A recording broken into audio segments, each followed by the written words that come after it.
ప్రేక్షకులకి నమస్కారం. గోపురానికి స్వాగతం.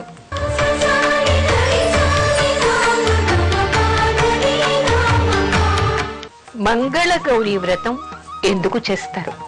మంగళ గౌరీ వ్రతాన్ని కొత్తగా పెళ్ళైనటువంటి స్త్రీలంతా కూడా సౌభాగ్యం కోసం చేస్తారు. అయితే చాలా మంది ఈ వ్రతాన్ని పెళ్లి కాకముందు పెళ్లి కావాలని, మంచి భర్త రావాలని కూడా చేస్తారు. అయితే పెళ్లైన తర్వాత మాత్రం తప్పనిసరిగా 5 సంవత్సరాల పాటు ప్రతి సంవత్సరం శ్రావణ మాసంలో వచ్చేటువంటి మంగళవారాలన్నీ కూడా గౌరీదేవి కోసం అని చెప్పేసి శ్రావణ మంగళవార వ్రతం చేస్తారు. ఈ వ్రతం చేయటం వల్ల సౌభాగ్యం లభిస్తుంది అని చెప్తారు. దీనికి మనకి పురాణాల్లో ఒక కథ కనిపిస్తుంది. ముఖ్యంగా శ్రావణ మాసంలో ఈ వ్రతం చేసేటువంటి స్త్రీలంతా కూడా మంగళవారం రోజు అమ్మవారి ముందర ఈ కథను చెప్పుకుంటారు. పూర్వం సూతుడు శౌనకాది మహామునులందరికీ కూడా నైమిషారణ్యంలో ఈ వ్రత కథ గురించినటువంటి విశేషాలన్నీ తెలియజేశాట. ఆ తరువాత నారదుడు సతీ సావిత్రి అని మనం ఈ రోజుల్లో చెప్పుకుంటూ ఉన్నాం కదా, ఆ సావిత్రీదేవికి ఈ వ్రత మహిమను చెప్పాట. సావిత్రీదేవి ఈ వ్రతాన్ని చేసి ఆ మంగళ గౌరీ అనుగ్రహం వల్లనే తన పతిని తిరిగి పొందింది అనేటువంటి విషయాన్ని కూడా చెప్తారు. ద్రౌపదీదేవికి శ్రీకృష్ణుడు కూడా ఈ వ్రతాన్ని చేయమని చెప్పేట. ఇలాంటి విషయాలన్నీ కూడా మనకి స్కంద పురాణంలో కనిపిస్తూ ఉన్నాయి. అయితే ఈ కథలో ఉన్నటువంటి విశేషం ఏమిటో తెలుసుకుంటే ఈ వ్రతం ఎందుకు చేయాలి అనేటువంటి విషయం మనకి అవగతమవుతుంది. పూర్వం జయపాలుడు అనేటువంటి ఒక రాజు ఉండేవట. అతనికి చాలా కాలం సంతానం కలగలేదు. సంతానం కావాలని చెప్పేసి అమ్మవారి గురించి తపస్సు చేసేట. చేసిన తర్వాత ఆయన కూర్చున్నది ఒక దేవాలయం దగ్గర కూర్చుని తపస్సు చేశాడు. ఆ తర్వాత అమ్మవారు అతన్ని అనుగ్రహించిందిట. ఆకాశవాణి అతనికి వినిపించింది. ఏమిటంటే ఆ పక్కనే ఉన్నటువంటి మామిడి వృక్షం ఉంది. ఆ మామిడి వృక్షానికి ఉన్నటువంటి ఒక ఫలాన్ని తీసుకెళ్లి తన భార్యకి ఇవ్వటం వల్ల ఆవిడ దాన్ని తినటం వల్ల సత్సంతానం కలుగుతుంది అని చెప్పిందిట. తర్వాత రాజా, నీకు ఆడపిల్ల కావాలా మగపిల్లవాడు కావాలా అని అమ్మవారు అడిగిందిట. అంటే అడగటంలో కూడా చిన్న తెరకాసు పెట్టి అడిగింది అమ్మవారు. ఏమిటంటే అర్ధాయుష్కుడైనటువంటి పుత్రుడు కావాలా, వైధవ్యం ఉండేటువంటి స్త్రీ కూతురుగా నీకు కావాలా అనేటువంటి విషయం అడిగిందిట. అప్పుడు ఇతను కాసేపు ఆలోచించి అల్పాయుష్కుడైనా పర్వాలేదు, నాకు మగ సంతానమే కావాలి అని కోరుకున్నట్ట. అప్పుడు పక్కనే ఉన్నటువంటి మామిడి వృక్షం నుంచి ఒక పండును కోసుకెళ్ళమందిట. అయితే ఈ రాజు ఆ పక్కనే ఉన్నటువంటి గణపతి విగ్రహం మీదికి ఎక్కితే తప్ప ఆ పండు అందలేదుట. అయితే ఏం చేశాడు, దురాశతో అందిన పళ్ళన్నీ కూడా కోసేసుకున్నట్ట. కానీ కిందికి దిగేసరికి అతని ఒడిలో మాత్రం ఒకే పండు మిగిలిందిట. అప్పుడు గణపతికి కోపం వచ్చిందిట. ఏమిటి, అమ్మవారు నిన్ను ఆదేశించిందేమిటి? నా పొట్ట మీదకి ఎక్కి నిన్ను ఒక్క ఫలం మాత్రమే కోసుకోమంది. దురాశతో చెట్టుకూరినటువంటి పళ్ళన్నింటినీ నువ్వు కోసావు. అంటే అమ్మవారి ఆజ్ఞని నువ్వు ఇక్కడే దాటావు. ఏది చెప్పావో దాన్ని నువ్వు అనుసరించలేదు. అందుకని నీకు పుట్టబోయేటువంటి సంతానం మగ సంతానం అవుతుంది.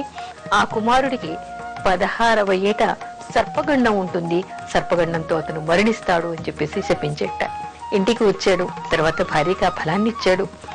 కొడుకు పుట్టాడు అతనికి. ఆ కొడుకు శివుడు అనేటువంటి పేరు పెట్టుకున్నాడు. 16 సంవత్సరాలు రాకముందే ఈ అబ్బాయికి పెళ్లి చేయాలి. పెళ్లి చేస్తే వచ్చేటువంటి వధువుకు ఉన్నటువంటి సౌభాగ్యయోగంతో ఈ కొడుకు బతికేటువంటి అవకాశం ఉందని చెప్పేసి కొంతమంది పండితులు అతనికి చెప్పారట. అయితే ఈ అబ్బాయికి పెళ్లి చేసే ముందే ఒకసారి కాశీ విశ్వేశ్వరుడి దర్శనం చేసుకుని రావాలి. వచ్చిన తర్వాత వివాహం చేయాలని నిశ్చయించుకుని మేనమామని వెంట ఇచ్చి కాశీ క్షేత్రానికి పంపించాట. అయితే పూర్వకాలం కాలినడగన వెడుతూ ఉండేవాళ్ళు. మేనమామతో పాటు ఈ శివుడు కూడా కాశీ నగరానికి బయలుదేరాడు. మధ్యలో విడిది చేయటానికి ప్రతిష్టానపురం అనే చోట విడిది చేశారట. ఆ విడిది చేసినటువంటి ఊరిలో వీళ్ళు అక్కడ ఉన్నటువంటి పరమేశ్వరి దేవాలయానికి వెళ్లారట. వెళ్లి అక్కడ నమస్కరిస్తూ ఉన్నప్పుడు ఆ దేశపు రాజు తన కూతురుతో పాటు ఆ దేవాలయానికి వచ్చి అమ్మవారిని ప్రార్థిస్తూ ఉన్నట్ట. నా కూతురికి సరైనటువంటి వరుణ్ణి చూపించమని ప్రార్థించట. అప్పుడు ఆకాశవాణి వినిపించిందిట. ఇప్పుడు ప్రస్తుతం ఈ దేవాలయంలోనే శివుడు అనేటువంటి పేరు కలిగినటువంటి యువకుడు ఉన్నాడు. అతనే నీ కూతురికి తగినటువంటి భర్త. అతని కోసం వెతకమని చెప్పేసి పైనుంచి మాటలు వినిపించాయిట. ఆ రాజు వెంటనే అందరినీ కనుక్కున్నట్ట. ఇక్కడ శివుడు అనేటువంటి యువకుడు ఎవరు అని చెప్పేసి ఈ శివుణ్ణి అతను గుర్తించాడు. ఆ తర్వాత ఇంటికి తీసుకెళ్లి తన కూతుర్నిచ్చి వివాహం కూడా చేసేశాడు. ఎందుకు అంటే ఇది అమ్మవారి ఆజ్ఞ కాబట్టి. పెళ్ళైపోయింది.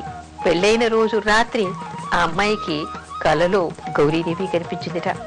కనిపించి, ఈ రోజు రాత్రి నీ భర్తకి సర్పగండం ఉంది, మీ పడక గదిలోకి అర్ధరాత్రి ఒక సర్పం రాబోతోంది, అందుకని దానికంటే ముందు నువ్వేం చేస్తావంటే ఒక పెద్ద కుండను తీసుకుని దాన్ని బాగా అలంకరించి దానిలో పాలు పోయి, ఆ పాలు పోసిన తరువాత ఆ సర్పము నా మహిమ వలన నీ భర్త దగ్గరికి రాకుండా పాలు తాగటానికి ఆ కుండలోకి వెడుతుంది, వెళ్ళగానే దానికి తెల్లని గుడ్డతో వాసన కట్టేసి అప్పుడు ఆ పాము బయటికి రాకుండా ఉంటుంది, నీ భర్తకి ఈరోజు సర్పగండం తప్పిపోతుంది అనేటువంటి మాట అమ్మవారు ఆ అమ్మాయికి చెప్పిందిట. అయితే ఆ అమ్మాయి అదే విధంగా అదే రోజు రాత్రి పడక గదిలో ఒక పెద్ద కుండ నిండా పాలు పోసి అక్కడ దాన్ని కూర్చుందిట. ఈ లోపల సర్పం రానే వచ్చింది, భర్త పక్కన నిద్రపోతూ ఉన్నాడు. ఈ అమ్మాయి చూసింది, వెంటనే అమ్మవారి మహిమ వలన ఆ సర్పం కాస్త పాలకుండలోకి వెళ్ళిందిట. వెంటనే సర్పం బయటికి రాకుండా తెల్లని గుడ్డలో ఆ కుండకి వాసన కట్టేసిందిట. మరునాడు ఉదయం ఆ కుండ విప్పి చూస్తే దానిలో ముత్యాల హారం ఉందిట.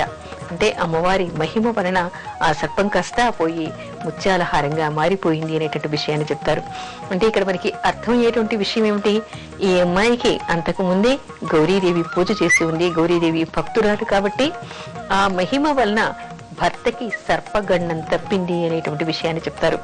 అందుకని అలనాటి నుంచి ఆనాడు సతీ సావిత్రి, ఆ తర్వాత ద్రౌపది, ఆ తర్వాత మరెంతో మంది కూడా భర్త సౌభాగ్యం కోసం, భర్తకి ఉండేటువంటి సర్పగండాలు తప్పిపోవడం కోసం అని చెప్పేసి మంగళ గౌరిని పూజించడం మనకి ఆనవాయితీగా వచ్చి, పెళ్ళైపోయిన తర్వాత ప్రతి స్త్రీ కూడా మొదటి 5 సంవత్సరాలు తప్పనిసరిగా ఈ శ్రావణ మాసంలో మంగళవారాలు నోము చేయటం అనేటువంటి ఆనవాయితీ మనకి ఏర్పడింది.